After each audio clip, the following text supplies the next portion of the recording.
সুলতান মাহমুদ গজনবী উনিও চিন্তা করে রাতের বেলা বের হয়ে গেলেন, রাস্তা দিয়ে হাঁটতেছেন। হাঁটার পথে হঠাৎ করে চারজন চোরের সাথে মোলাকাত।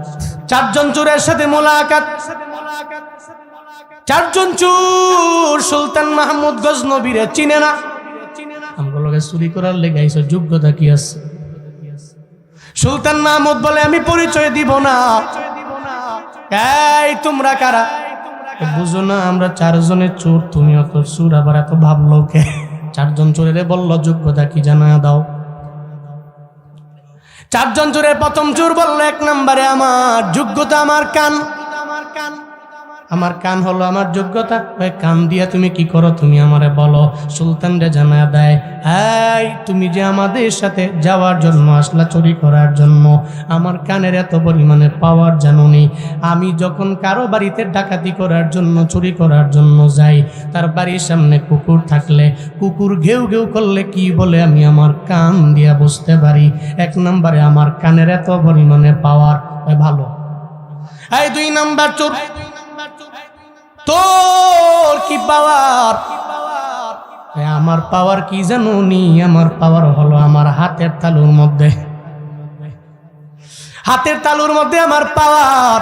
আমি হাতের তালু দুইটার মধ্যে ঘষা দিয়া যদি যেই দরওয়াজার সামনে যাব, দরওয়াজার সামনে গিয়া দুই হাতের তালুতে ঘষা মারলে তালা খুলে যাবে, সঙ্গে সঙ্গে দরওয়াজায় ঢুকে ফেলবো। রুমের মধ্যে ঢুইকা যা আছে সব আমি বের করে নিয়ে আসবো। বাহ। এই তিন নাম্বার চোর, তোর কি পাওয়ার? তোর কি যোগ্যতা বলো। এবার ওই চোর কয়, আমার যোগ্যতা হলো আমার নাক এত পরিমাণে সাপ, এত ধারালো আমার নাক। আমি যেই রুমের মধ্যে যাব, যেই গুডাউনের মধ্যে যাব, ওখানে যা আছে না আছে আমি যে নাক দিয়া বলতে পারবো এখানে কি আছে। এরপরে চুরি করতে পারি আমরা। আমার নাকের এত পরিমাণে পাওয়ার, আমার নাক এত পরিমাণে ধারালো। বাহ। এই চার নাম্বার চোর, তোর কি পাওয়ার? আমার পাওয়ার হলো আমার এমন চক্ষু, এই চক্ষু দিয়ে রাতের বেলা আমি যারা দেখি দিনের বেলাও জাজ করতে পারি। লোকটা রাতের বেলা দেখলাম, দিনের বেলাও সেই লোকটাই। সুলতান মাহমুদ গজনবীদের দলের মধ্যে গেলেন। এমন চুরির লোক কয়জন? চারজন। ডেকে বলে, তোমারে নিব, তোমার যোগ্যতা কি? সুলতান মনে মনে কয়, আমি তো চোরও না, চুরি করার কোনো যোগ্যতা তো আমার নাই, তবে এতটুকু যোগ্যতা আছে। সুলতান মাহমুদ জানা দেয়, এই চারজন চোর, তোরা তোদের সঙ্গে যদি আমারে নাও, আমার কি পরিমাণে যোগ্যতা আছে জানো নি? আমার মুখের মধ্যে যে দাড়ি দেখতেছ, আমার এই দাড়ির অনেক পরিমাণে যোগ্যতা। আমি দাড়ি দিয়ে যদি এমনি বলি তাহলে সঙ্গে সঙ্গে একটা লোকের ফাঁসি হয়ে যায়।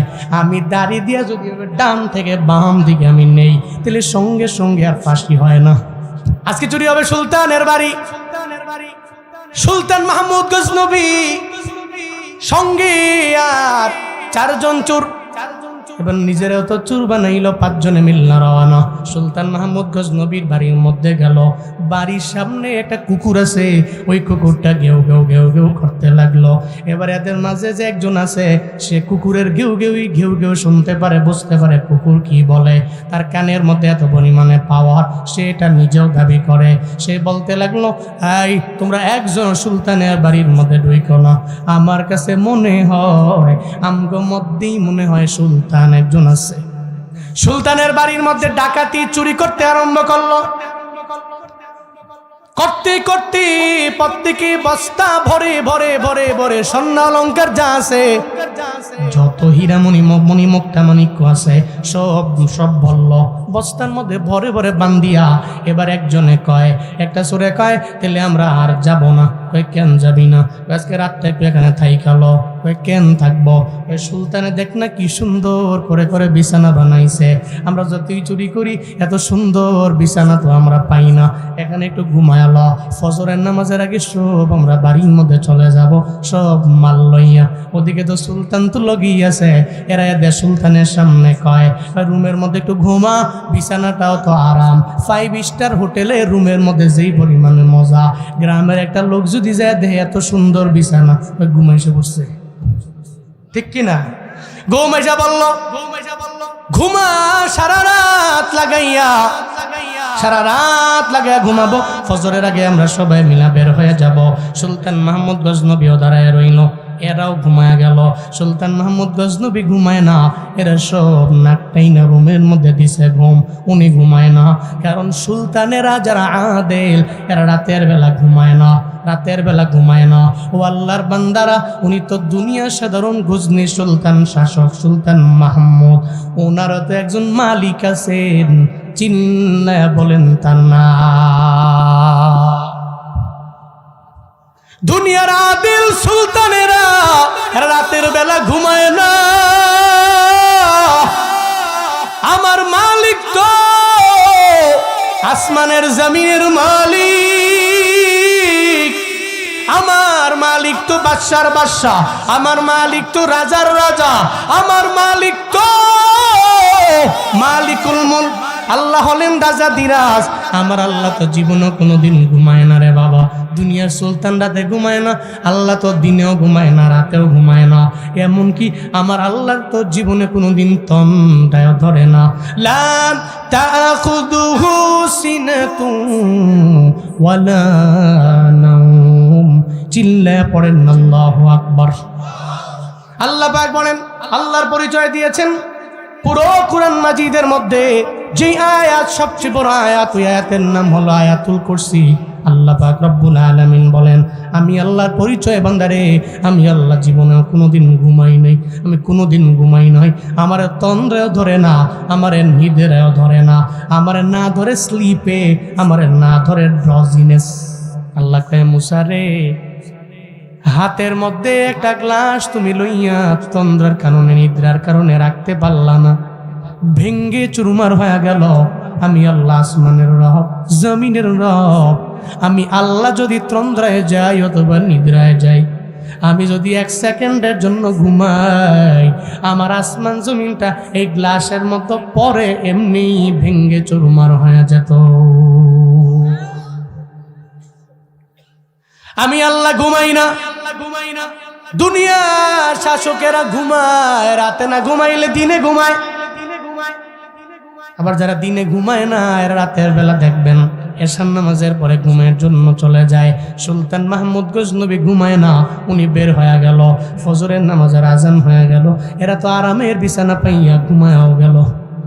দরওয়াজা বাইরের দিক দিয়ে তালা মারছে, ঘুমাইতেছ ধর্ম 4 জনে মিল্লা ঘুম দিস।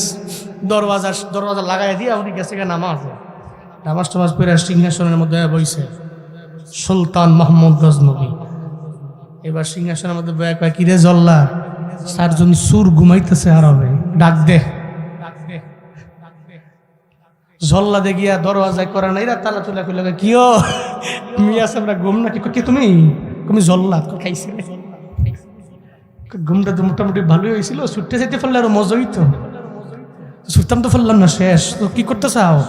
সুলতান কইছে সুলতানের সামনে যাইতে, সব ভিতর ধরে ভয়ে শেষ। আবার একজন আরেকজনের দিকে তাকায় মনে মনে কয়, 1 নাম্বার জন কই? বুঝেন নাই? হয়ে গেল কই 60 জনকে, আরেকজন কই? আরেকজন গেছে গা। এই 60 জনে মিল্লা সুলতান মাহমুদ গজনবীর সামনে। সুলতানের সামনে যাওয়ার পরে 3 জন তো সমানে কান্দাছে, একজন কান্দে না। সুবহানাল্লাহ পড়েন না। 3 জন কান্দে, একজন কান্দে না। 3 জন কান্দে ডরে, আরেকজন কান্দে না। চারিস এই সুলতান, আপনি তো রাতের বেলা আপনারা দেখলাম, আপনি আমাদের সঙ্গী। আমার চোখের মধ্যে এত পরিমাণে পাওয়ার, রাতের বেলা আমি যারে দেখি, দিনের বেলা আমি তারা চিনি। ওই যে 4 জন চোরের মধ্যে একজনের সেই পাওয়ার ছিল। রাতের বেলা তো আপনারা দেখলাম, দিনের বেলা তো আপনি জায়গার মধ্যে বসে রইলেন। এর মানে আপনি চোর না, এর মানে হলো আপনি মনে হয় এই গজনির শাসক, মানে আপনি সুলতান। তাহলে আম করে কেন মারবেন? আম করে মাইরেন না, আমাদের মাফ করে দেন। এবার যখন এটা বললো, সবারই তো চোখ কান পরিপূর্ণ খুলিয়া গেল। এরা সবাই সবাই চোখের পানি ফালাইয়া সুলতানের সামনে বারবার বলতে লাগলো, ও সুলতান, আপনি আমারে মাফ করে দেন, আমাদের মাফ করে দেন। এরা চারজন এবার বলতে লাগলো, আপনি তো রাতের বেলা ওয়াদাবদ্ধ হয়ে গিয়েছিলেন, আপনার দাড়ির এত পরিমাণে পাওয়ার, আপনার দাড়ি দিয়া আপনি এমনি ঝাঁকা দিলে ফাঁসি হয়ে যায়, আবার ডানে বামে নাড়লে ফাঁসি হয় না, মাফ করে কি দেওয়া যায় না? মাফ করে কি দেওয়া যায়? নাম করে যা, আর জীবনে চুরি করবি? না, জীবনে আর চুরি করতাম না। তওবা কর, করলাম। ইস্তিগফার কর, করলাম। আর জীবনে মানুষের বাড়িতে কোন অন্যায় অপরাধ কিছু করবি? না, করতাম না। এদিকে এক অ্যাডভোকেট সাহেব দাঁড়ায় গেছে, না তো এরা সমস্ত এই এলাকার ঘরের মানুষের জ্বালাইছে, রাতের বেলা চুরি করে সব লয়ে গেছে, ফাঁসি দেন, ফাঁসি দেন। না, সুলতান মাহমুদ কয় না, ফাঁসি দিব না। রাতের বেলা তো মেয়েদের কাছে ওয়াদাবদ্ধ, আমার দাড়ির যে পাওয়ার আছে, আমি দাড়িতে এমনি করলেই ফাঁসি, আর ডান বাম করলেই ফাঁসি হবে না। যা, তোরা যদি ওয়াদাবদ্ধ হস আর জীবনে কোনোদিন কারো বাড়িতে চুরি করবি না, তাহলে আজকে থেকে আমি তোরে মাফ করে দিলাম। উনি সঙ্গে সঙ্গে দাঁড়িয়ে দিয়া ডান বাম করলো, জল্লাদ কয় ওকে। চারজন চোর বের হয়ে গেল। সুলতান মাহমুদ গজনবীর দরবার থেকে বের হইয়া এরা সব গলায় ধরে ধরে চোখের পানি ফালায় কান্না করতে লাগলো। সুলতানের দরবার থেকে বের হইয়া রবের দরবারে কান্দে, আল্লাহর দরবারে বলতে লাগলো, আল্লাহ, দুনিয়াতে একজন মালিকের রাতের বেলা বন্ধু বানাইলাম, দুনিয়ার একজন শাসকের রাতের বেলা বন্ধু বানাইলাম। ও আল্লাহ, আমাদের মরণ নিশ্চিত হয়ে যাইতো এর বন্ধু বানানোর কারণে। একটা অ্যাডভোকেট, একটা জজ আমাদের বিরুদ্ধে ওকালতি করে আমাদের ফাঁসি মঞ্জুর করতে পারেন নাই। কেন? কারণ সুলতান মাহমুদ নিজেই তো আমাদের পক্ষের হয়ে গেল। ও আল্লাহ, সারা জীবন যত চুরি করেছি আর করব না। ও আল্লাহ, হাসরের ময়দানে তোমারে যদি বন্ধু বানাইতে পারি, তোমারে যদি আমাদের মালিক বানাইতে পারি, হাসরের ময়দানে মিজানের দাড়ি পাল্লায় যখন তোমার সামনে দাঁড়াবো, আল্লাহ তুমি যদি কও এই বান্দাটা আমার বান্দা, এই বান্দাটা আমার বান্দা, ও তো দুনিয়ার মধ্যে আমারে বন্ধু বানাইল, ও তো আমার অলি হয়ে গেল, ও নামাজ পড়লো, রোজা রাখলো, আমলের লাইনে আগাইয়া গেল, এই ফেরেশতারা, এরা জীবনেও কোনোদিন জাহান্নামের মধ্যে দেওয়া যাবে না।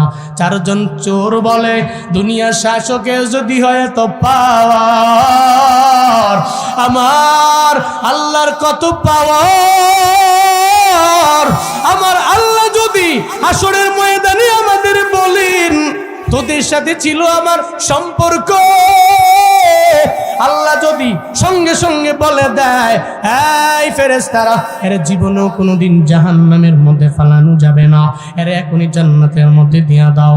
গজনী সুলতান মাহমুদের মাধ্যমে যেমনে বেঁচে গেল, আল্লাহর যদি বন্ধু বানায় এমনিতেই তো আমরা বেঁচে যাব।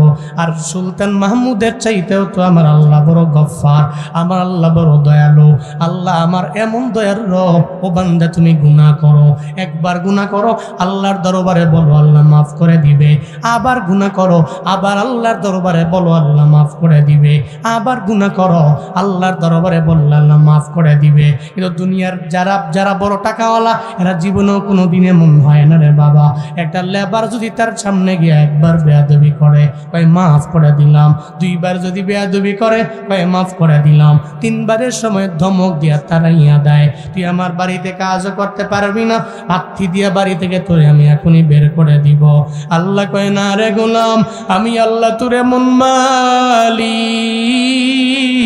ও বান্দা, রাতের বেলা যখন গভীর রাত, দুনিয়ার মানুষের দরওয়াজা যখন বন্ধ হয়ে যায়, আমি আল্লাহ প্রথম আসমানের মধ্যে আইসা বারবার বান্দা তোমারে ডাকি, আই তোর দুনিয়া লাগবে, আমি আল্লাহ দরবারে ইস্তিগফার কর না, তোর আখিরাত লাগবে, আমি আল্লাহর দরবারে ইস্তিগফার কর না। যদি ইস্তিগফার করতে পারো, এক নম্বরে আখিরাতের লাইনের ফায়দা, আল্লাহ পাক জিন্দেগি সমস্ত গুনাহগুলো মাফ করে দিবে। দুই নম্বরে ফায়দা, আল্লাহ দুনিয়াতে তোমার যা লাগে সব আমার আল্লাহ দিয়া দিবে। আমার পরিচিত বহু বড় লোক আছে যারা অনেক বড় বড় টাকাওয়ালা, বাড়ির মালিক, গাড়ির মালিক, কিন্তু আল্লাহরে ভুলেন নাই। এরা এমন দামি হয়েছে, আর এরপরে আল্লাহরে ভুলেন নাই। এক একজনের 2টা 3টা করে তেলের পাম্প আছে, জমি শুদ্ধ আছে। এক একটা তেলের পাম্প জমি শুদ্ধ দাম প্রায় 10 থেকে 15 কোটি টাকা। এত টাকার মালিক উনি নিজেও বলে, হুজুর আমার অ্যাকাউন্টে কত টাকা আছে আমার জানা নাই, আমার ধারণাও নাই। এরপরও 1 ওয়াক্ত নামাজ উনি জীবনেও কোনোদিন দেখছি না, আমি যতদিন আছি কাজা করে। উনি ফজর বাদ দেয় না, জোহর বাদ দেয় না, আসর বাদ দেয় না, মাগরিব বাদ দেয় না, এশা বাদ দেয় না। ফজরের নামাজটা পইরাই উনি 2 ঘন্টা ঘুমায়া বলে, এরপরে আমি অফিসের মধ্যে যাই। আমার অফিসের মধ্যে 3-4 ঘন্টা অফিস করার পরে জোহরের নামাজের আজান হয়ে গেলে আমি দৌড়ে চলে যাই জোহরের নামাজ পড়ার জন্য। এরপরে চলে যাই আমি আসরের জন্য, এরপরে মাগরিব পড়ি, এরপরে আমি এশাও পড়ি। আমার বন্ধু বান্ধব যত আছে এদের প্রলোভনে পরে আমি জীবনেও কোনোদিন 1 ওয়াক্ত নামাজও কাজা করি নাই। এমন ধনী ব্যক্তি আছে না নাই? ওই ধনী ব্যক্তি আছে।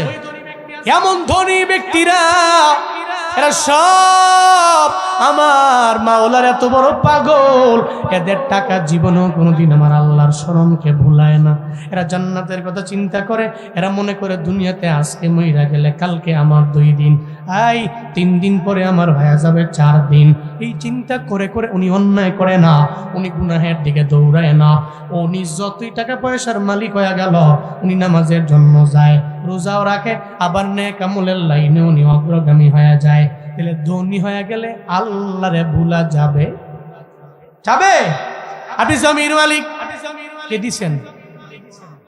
আপনি সম্পদের মালিক, কে দিছেন? আপনি সন্তানের মালিক, কে দিছেন? আল্লাহ ছাড়া পৃথিবীতে কে আছে যে আপনাকে সম্পদের মালিক বানাতে পারে? আছে কেউ? নাই তো। আবার এই সম্পদগুলো 5 মিনিটের মধ্যে ধ্বংস কইরা আপনার পথের ভিখারি বানায়া আপনার হাতে একটা ভাঙ্গা থালা দিতে পারেন কে? নদীর এপার ভাঙে ওপার গড়ে, এই তো নদীর খেলা। সকাল বেলার ধনী রে তুই ফকির সন্ধ্যা বেলা। যতই ধন দৌলতের বড়াই দেখাও, গত 3-4 দিন আগে যে ভূমিকম্প হয়ে গেল পুরা দেশের, ঢাকা সব বিভিন্ন জেলার মধ্যে,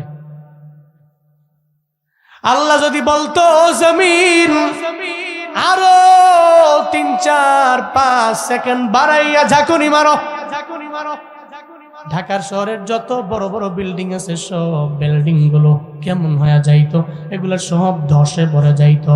আর লক্ষ লক্ষ মানুষ ঢাকার শহরের মধ্যে এরা মারাও যাইতো। অনেক বড় ধনীরা এরা পথের ভিখারি হয়ে যাইতো রে বাবা। আল্লাহ কয় এই সব তো আমি আল্লাহর পাওয়ার, সম্পদের মালিক আমি আল্লাহ, তোর বাড়ির মালিক আমি আল্লাহ, তোরে বানাইলাম আমি আল্লাহ। তুই সকাল বেলার ধনী, আমি আল্লাহ চাইলেই তোরে বিকেল বেলায় গরিব বানায় দিতে পারি। তবে বান্দা এই সম্পদ আল্লাহরে ভুইল না। আল্লাহ কয় যারা দুনিয়াতে ইস্তিগফারের মাত্রা বাড়ায়া দেয়, আমি আল্লাহ এদের ফায়দা নাম্বার 2 দুনিয়াতে আমি আল্লাহরে মালের মালিক বানাবো, সম্পদ দিয়ে আমি আল্লাহরে সাহায্য করব। আমি আল্লাহ এত সম্পদ দিব, দুনিয়াতে মানুষ মানুষেরা দেয়, দেখবেন নির্দিষ্ট সময়ের জন্য, আবার নির্দিষ্ট অ্যামাউন্টই দেয়। যার বেতন 10,000, ওরে 10,000-এর উপরে 1 টাকাও দেয় না। যার 12,000 এর উপরে 1 টাকাও দেয় না। যার 15,000 এর উপরে 1 পয়সাও দেখবেন দেয় না। কিন্তু আল্লাহ কয় আমি তোর এমন মালিক, আমি তোরে দেই। আমি আল্লাহ নির্দিষ্ট অ্যামাউন্ট দেই না যে 5,000 দিয়ে বন্ধ করে রাখলাম এমন না, 10,000 দিয়ে বন্ধ করলাম এমন না। আল্লাহ যখন যারে দেয়, আল্লাহ দিলে জীবনেও কোনো দিন হিসাব কইরা দেয় না, ঠিক কিনা? ওয়ারযুকহু মিন হাইসু লা ইয়াহতাসিব। আল্লাহ যখন রিজিক দেন তখন আল্লাহর হিসাব থাকে না। আল্লাহর ভান্ডারে কম না বেশি? কম না বেশি? কত বেশি? হ্যাঁ, শেষ করা যাবে? হবে হবে। আর কারুনের এই সম্পদ, ও তো গরিব ছিল। কারুন গরিব ছিল। মুসা নবীরে যে কয়, মুসা আমি গরিব মানুষ, তোমার আল্লাহর লগে তুমি কথা কও? আল্লাহরে কও না, তাতে উনি আমার সম্পদের মালিক বানায়। আমি গরিব মানুষ, যদি সম্পদের মালিক বানায় আমি তোমার ভুলতাম না। যেরকম ভাবে আমাদের নেতারা বলে, নির্বাচন আগে কয় আমার খালি ভোটটা দিয়ে দেহ, 5টা করে দেহ, আমি তুমি করে ভুলতাম না। নির্বাচনের আগে মুসাফা করলে মনে এটা কুলবালিশ, কি বালিশ? কুলবালিশ চিনেন না মনে হয়? মানে মনে হয় যে মুসাফা করলে একটা কুলবালিশও মুসাফা করলাম। উনি যখন নির্বাচিত হয়ে গেল এরপরে কি রে ঠাঁস করে গালের মধ্যে চল লাগাই দিছে। তো হ্যাঁ কান দেয়ার কয় নির্বাচনের আগে হাতটা দেখলাম কুলবালিশ, পরে বুঝি হাতটা দিয়েই আমরা চল মারলেন আমি গরিব দীঘা। দুনিয়াতে নেতারা লিডাররা এমনই করে। কারণ তো মুসা নবীর এমনই কইছে, তোমার বংশে যত লোক আছে সব বীর আমি ধনী বানাই দিব, তুমি খালি আল্লাহরে কও যাতে আল্লাহ আমার সম্পদ দেয়। আল্লাহ সম্পদ দিতে দিতে দিতে দিতে এত পরিমাণের সম্পদ দিলেন হিসাবই রাখতে পারে না। কারণ হঠাৎ করে কয় আরে বাবারা মোটামুটি অ্যামাউন্টও তো বড়, সম্পদও বড়, স্বর্ণ রৌপ্য মুক্তা মাণিক্য অনেক বেশি। এবার কারণ কয় মুসা হুয়ারিউ, কি কয় তুমি কে? মুসা কয় এটা বুঝি কথা হইল? তুই বুঝি এই আমার বিষয় এটা কইলি তোরে আমি বললাম আল্লাহর কাছে বইলে ডলে সম্পদশালী তোরে করাইলাম, তুই আমার কাছে হুয়ারিউ? আচ্ছা ঠিক আছে। এমন কি মুসা নবীরে মাটির নিচে অর্ধেক গাইরা 100 বেত্রাঘাত দেওয়ার লক্ষ্যে সে মুসা নবীর বিরুদ্ধে একটা বিশাল অপবাদ নিয়ে আসতে চাইল। কারণ ভাড়া করলো এক নারীকে, যেই নারী অন্যায় করে, রাস্তায় রাস্তায় ঘুরে বেড়ায়, নর্তকী নারী, খারাপ মানুষের সাথে জেনা করে, বিবিচারী নারী আছে না এমন? এমন নারীর যে ভাড়া করলো, কয় তুই যে আজকে একটা বিচার হবে, তুই যে কবি মুসা নবী আমার সঙ্গে জেনা করছে। নাউজুবিল্লাহ জোরে বলবেন না? আরো জোরে বলবেন না নাউজুবিল্লাহ? তুই যে কবি। তো মুসা নবীর দরবারে যে কারণ কয় একটু পরে একটা বিচার হবে, জেনার বিচার। কারণ যায় কয় এই শুনেন মুসা নবী, যদি কেউ বিচার করে, জেনা করে, বিচার কি? 100 বেত্রাঘাত অর্ধেক জমিনে গাড়াই দিবা, গাড়াইয়া 100 বেত মারবা। যদি এটা আমনের বেলায় হয়, মুসা নবী কয় নাউজুবিল্লাহ, আমি জীবনেও কোনোদিন কোনো জেনার কাজের মধ্যে লিপ্ত না। তুই কস কি? না যদি যদি আপনি অন্তরে আপনার বেলায় কি? আপনার বেলা আমার বেলাও তা অন্যের বেলায় যা, আমার বেলাও কি? وَإِذَا حَكَمْتُمْ بَيْنَ النَّاسِ أَن تَحْكُمُوا بِالْعَدْلِ চিল্লায়ে পড়েন আল্লাহু আকবার। আল্লাহ পাক বলেন وَإِذَا حَكَمْتُمْ بَيْنَ النَّاسِ, মানুষের মাঝে যখন তোমরা বিচার কার্য ফয়সালা করো, এই মাতবরেরা, আন তাহকুমু বিল আদল, তোমরা আদালত কায়েম করে নাও, ইনসাফ কায়েম করে নাও, আদালত কায়েম করে নাও। তোমার বেলায় যা, অন্যের বেলায় তা, তো অন্যের পুলার বেলায় যা, তোমার পুলার বেলায় তা। কিন্তু আমরা এলাকার মধ্যে তো এমন নাই, আমরা সমাজের মধ্যে দেখবেন এমন নাই। মাতবরে কয় এই কার পোলা, অমুক পাড়ার ধনির পোলা, পেতলে তো তার বেলায় বিচার করা যায় না। তার বেলায় বিচার হবে 2 আনা অথবা 3 আনা অথবা 4 আনা, এর বেশি হতে পারে না। এইটা কার পোলা? অমুক পাড়ার ভ্যান গাড়ির চালকের পোলা, তার বাবায় মাটি কাটে, ও বড় গরিব, বড় অসহায়, তার বেলায় বিচার হবে 16 আনা। এমন মাতবর আমগো সমাজে আছে না নাই? মুসা নবী জানায়া দিল এই কারণ অন্যের বেলায় যেই বিচার, তাহলে আমার বেলায় হবে সেই বিচার। ঠিক আছে। একটু পরে মহিলাদের সামনে দাঁড়ানো, মহিলা দাঁড়ায় আছে। এবার কারণ কয় মহিলা তুমি এবার বলো না মুসা নবী তোমার সাথে জেনা করলো। কিন্তু আমার মাওলার কুদরত, ওই মহিলা সঙ্গে সঙ্গে জানায়া দেয় মুসা পয়গম্বর আপনি আমার সাথে জেনা করেন নাই, উল্টো আপনারে ফাঁসায়া দেওয়ার জন্য, আপনার বিরুদ্ধে অপবাদ দেওয়ার জন্য সে আমারে ভাড়া কইরা আনছে। আমি নাকি বিশাল মজলিসের মধ্যে আপনার বিরুদ্ধে অপবাদ দিয়ে দিব আপনি আমার সঙ্গে জেনা করেছেন। আমি জীবনেও কোনোদিন এটা বলতে পারি না। কারণ মুসা রে, আমি যদি অন্যায় করি, যদি আমি জেনা করি, যদি আমি পতিতা, এরপরেও তো আপনি আল্লাহর নবী, আমি আপনার সাথে বেয়াদবি করলে আমার আল্লাহ আমার জীবনেও কোনোদিন ছাড়বে না। আমি এই জন্য বলতে পারি না। এবার মুসা নবী অনেক পরিমাণে রাগান্বিত হয়ে গেল।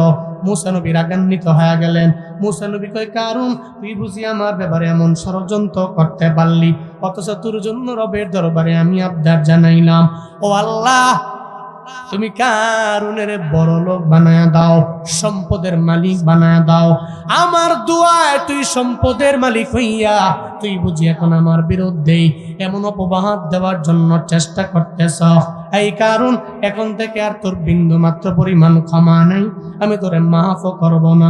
যে মূসা নবী উনি তো অনেক পরিমাণে রাগী নবী, এতদিন পর্যন্ত অপেক্ষায় রইল, এরপরেও রাগ দেখায় নাই। আমার কাছে মনে হয় উনি আগে কেন রাগ দেখায় না আমার বুঝায় না, অথচ উনি এত পরিমাণে রাগী নবী। ফেরাউনের বাবরসির এক থাপ্পড় মারছে, সঙ্গে সঙ্গে মইরাই গেছে। হযরত মূসা নবী এত পরিমাণে রাগী নবী, আল্লাহ কয় মালাকুল মউত মূসা নবীর দরবারে যাও রূহটাকে কবজ করার জন্য। মালাকুল মউত আসলেন, দরওয়াজার সামনে দাঁড়ালেন, পারমিশন নেয় না, অনুমতি নেয় না। অনুমতি না নিয়ে মূসা নবীর দরবারে চলে গেলেন। মূসা নবী কয় কে তুমি? আনা মালাকুল মউত। কেন আসলা? কয় আপনার রূহ কবজ করার জন্য আসলাম। অনুমতি নেই, পারমিশন নেই, এক থাপ্পড় দিছে মালাকুল মউতের। এক থাপ্পড় দিয়া ওনার এক চোখ কানা করে দিছে। সোহে দইরা আল্লাহর কাছে, আল্লাহ চোখ তো কেন হয়ে গেছে গা? কে করছে? মূসা নবী। সব নবীর কাছে যাও, আমার নবীর কাছে যাবা, তুমি জানো না রাগী নবী। সালাম টালাম দিয়া অনুমতি নিয়া পারমিশন নিয়া এরপরে না ঢুকবা। কি করছো কি তুমি? কামটা করছো কি? আল্লাহ পাক কয় মূসা নবী মালাকুল মউত পাঠাইলাম, কেন তারে জোরে একটা থাপ্পড় মাইরা দিলেন? কয় পারমিশন কেন নেয় নাই, অনুমতি কেন নেয় নাই? আল্লাহ কয় মূসা রে মরবা না? কয় মরবো। কয় তাহলে হায়াত বাড়াইয়া দিই তোমারে। মূসা নবী কয় কেমনে বাড়াবেন? কয় সামনে কি কয় আছে একটা গরু, কয় গরুর উপরে আপনার হাতটা রাখেন, এই হাতের নিচে গরুর যতগুলা পশম থাকবে ওই পশমগুলা গনলে যতগুলা দাঁড়াবে আল্লাহ পাক রব্বুল আলামিন, আপনার রব আমি রব, আপনার এত পরিমাণে হায়াত আমি আল্লাহ বাড়াইয়া দিব। মূসা নবী কয় এরপরে কি? সুম্মাল মাউত।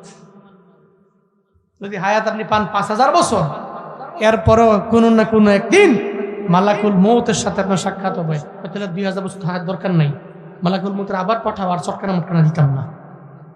সুবহানাল্লাহ পড়বেন না। উনি রাগী নবী, মেজাজ বড় গরম। মূসা নবীর মেজাজ গরম। উনি কারুনের প্রতি এত সদয় হলেন, আমি মাঝে মাঝে অবাক হই। আমি যখন পড়তেছিলাম অবাক হচ্ছিলাম যে উনি কারুনের তো জ্বালাইলো, এরপরে উনি রাগ হয় নাই। লাশ মুহূর্তে যখন কারুন তার বিরুদ্ধে অপবাদ দিল, কারুন এবার কয় আল্লাহ সে তো অনেক বাড়াবাড়ি পর্যায়ে চলে গেছে, সমস্ত লোকদের সামনে সে আমার সম্মান হানি করতে চেয়েছিল। আল্লাহ এখন এই কারুনের বিরুদ্ধে আমি তোমার কাছে অভিশাপ দিচ্ছি, তুমি কারুনের এই মুহূর্তে কি করবা? তুমি আমার সে পাওয়ারটা দিয়ে দাও, আমি বলবো হয়ে যাবে। আল্লাহ কয় নবী মূসা আপনার পাওয়ার দিয়ে দিলাম, জমিনকে আপনি যা বলবেন জমিন এখন আপনার কথা তাই শুনবে। সুবহানাল্লাহ পড়বেন না। জমিন কথা মানে কার? কার? জমিন কথা মানে আল্লাহ। এর মানে আল্লাহ যদি কয় জমিন তুই কথা মানবি মূসা, তাহলে জমিনকে মূসা নবীর কথা মানতে পারে না? পারে। মূসা নবীর সুপ্রিম পাওয়ার দিয়ে দিলেন। মূসা নবী মাটিরে কয় হাই জমিন কারুন রে গারো, সঙ্গে সঙ্গে গাললো। ওনারে প্রথমত টাকনু পর্যন্ত গাড়ছে, টাকনু পর্যন্ত যখন গাইরা গেছে গা, এবার কারুন কয় কি মূসা মজা করো?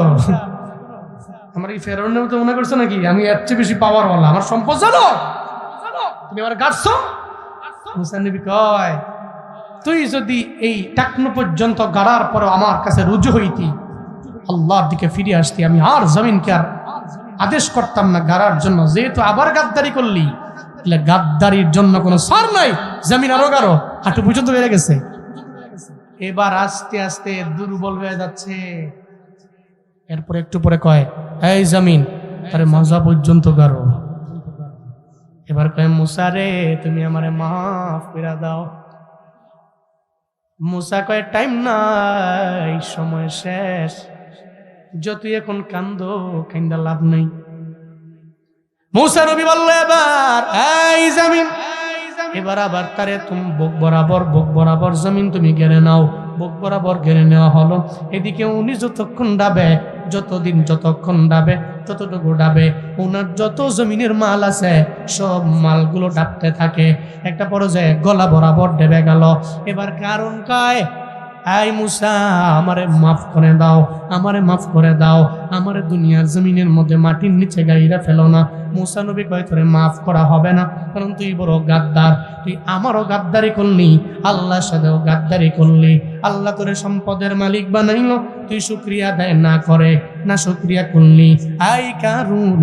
এবার মুসা নবী বলল, তার পুরা বডি সহ জমিনের মধ্যে যত মাল আছে সব মাল আল্লাহ তুমি জমিনের মধ্যে ডাবায়া দাও। বলতে দেরি, এবার মুসা নবী এবার দেবে গেল কারুনও ডাবলো, যত সম্পদ আছে সব সম্পদ জমিনের মধ্যে ডেবে গেল। হাদিসের মধ্যে আসছে, বুখারীর বর্ণনা, কিয়ামত পর্যন্ত কারুন ডাবতেই থাকবে। শুধু কারুন একা না, ওর সঙ্গে ওর যত সম্পদ আছে সব সম্পদ গুলো কিয়ামত পর্যন্ত ডাকতে থাকবে। চিল্লা পড়া যাবে কি নাউজুবিল্লাহ। ডাববে কিয়ামত পর্যন্ত। সে একা না, তার যত সম্পত্তি আছে তাকে ডাকতেই থাকবে। একমাত্র কিয়ামতের দিন, যেদিন ইদা জুলজিলাতিল আরদু জিলজালাহা ওয়া আখরাজাতিল আরদু আসকালাহা ওয়া ক্বালাল ইনসানু মা লাহা। আল্লাহ পাক যেদিন ইসরাফিল বলে ফু দাও, ওই ফুয়ের সঙ্গে সঙ্গে আখরাজাতিল আরদ আসকালাহা, জমিন তার নিচ থেকে যা আছে সব যেদিন বের করবে, ওদিন কারুন এবং কারুনের যত সম্পত্তি আছে জমিন সব নিচ থেকে, মাটির নিচ থেকে সব বের করে দেবে, সব বের হয়ে যাবে, জমিন বের করে দেবে। এই জন্য সম্পদের ধোকায় পড়ে আপনি অন্যায় করেন। এখানে এমন কেউ আছেন, হুজুর আমি কারুনের সম্পত্তির চাইতেও আরো বেশি ধনী, আমি আছেন কেউ এনে? তাহলে কারুন কি থাকতে পারলো? সম্পত্তির পাওয়ার দেখায় না। আপনাকে মাল দিবে আল্লাহ, সম্পদ দিবে আল্লাহ, টাকা পয়সার মালিক বানাবে আল্লাহ, ইস্তিগফারের মাধ্যমে বানাবে আল্লাহ। যখন দিবে তখন অনেক পরিমাণে দিবে। মুমিন এই বিষয়ে চিন্তা করে লাভ নাই। মুমিন তাওয়াক্কুল করবে কার উপরে? সুবহানাল্লাহ ওয়া লা ইলাহা ইল্লাল্লাহ, সুবহানাল্লাহ।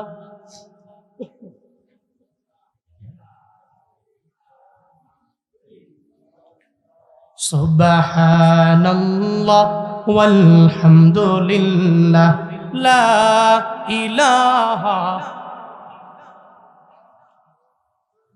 আল্লাহ আমাদের তাসবিহগুলো কবুল করেন, সকলে পড়েন আমিন। এলে দুনিয়াবি ফায়দা নাম্বার 1, আল্লাহ পাক রহমতের ন্যায় বৃষ্টি বর্ষণ করলো। 2 নাম্বার দুনিয়াবি ফায়দা নাম্বার 2, আল্লাহ পাক সম্পদের মালিক বানালো। 3 নাম্বার ইস্তিগফারের মাধ্যমে আল্লাহ পাক রব্বুল আলামিন ওয়ায়ুমদিদকুম বিবানিন, যাদের সন্তান নেই আল্লাহ পাক তাদেরকে সন্তান দিবেন। যাদের সন্তান নেই, ছেলে নাই মেয়ে নাই, ছেলে আছে মেয়ে নাই, মেয়ে আছে ছেলে নাই, ইস্তিগফারের আমল বেশি বেশি করবেন, আল্লাহ পাক আপনাকে সন্তান দিবেন। এটা আল্লাহর ওয়াদা। আল্লাহ সন্তান দিয়ে তোমাদেরকে সাহায্য করবেন। এটা ফায়দা নাম্বার দুনিয়ায় 3 নাম্বার। 4 নাম্বার ওয়ায়াজআল লাকুম জান্নাত, আল্লাহ পাক রব্বুল আলামিন এই পৃথিবীতে ফুলের বাগান, ফলের বাগান, বিভিন্ন বড় বড় বাগানের মালিক আল্লাহ পাক রব্বুল আলামিন বানিয়ে দিবেন। শুধু তাই না, ওয়ায়াজআল লাকুম আনহারা, আল্লাহ পাক নহর, নদী, নালা, খাল, বিল, ঝর্ণা, এই সমস্ত ঝর্ণা নহরের মালিক আল্লাহ পাক তোমাকে বানাবে। এর মানে জামিনের মধ্যে চলতে গেলে যা লাগবে দুনিয়া বিলাইনে আল্লাহ পাক এই সমস্ত কিছু বান্দাকে দিবে। শর্ত কি?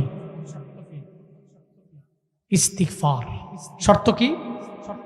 আস্তাগফিরুল্লাহ রাব্বি মিন কুল্লি যামবিন ওয়া আতুবু ইলাইহি লা হাওলা ওয়ালা কুওয়া ইল্লা বিল্লাহিল আলিয়্যিল আযীম। আস্তাগফিরুল্লাহ রাব্বি মিন কুল্লি যামবিন ওয়া আতুবু ইলাইহি লা হাওলা ওয়ালা কুওয়া ইল্লা বিল্লাহিল আলিয়্যিল আযীম।